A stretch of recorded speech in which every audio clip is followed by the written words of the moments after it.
We've overloaded our users with passwords. We're not making things easy for our users, and that's something that we need to try to do. We need to use passwords only where they're absolutely required. We need to make sure that users are encouraged to use password managers. We need to encourage users to have different passwords for different applications, so that if a user gets compromised, if an application gets compromised, then they won't compromise everything. It's also really important to understand and gauge your risk. So think about the risks that are associated with your business.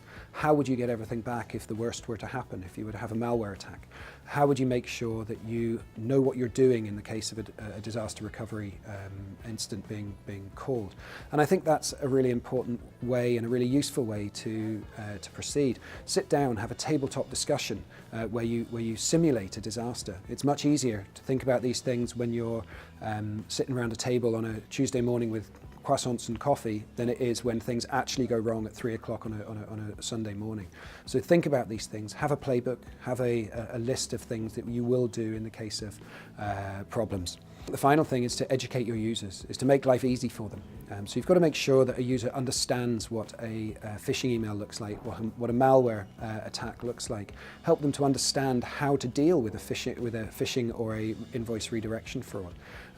Who do they contact? Who do they speak to? Make sure they're aware of these things and make sure they're encouraged to talk about these problems. These are issues that every organization will face. There's no shame in having those issues front and center. Help your users to understand the difference between internal and external email. What does an external email look like? If it's allegedly come from John at company.com, but you know that John is away on his holidays or that John is no longer around, then you should be cautious and you should be able to raise an incident.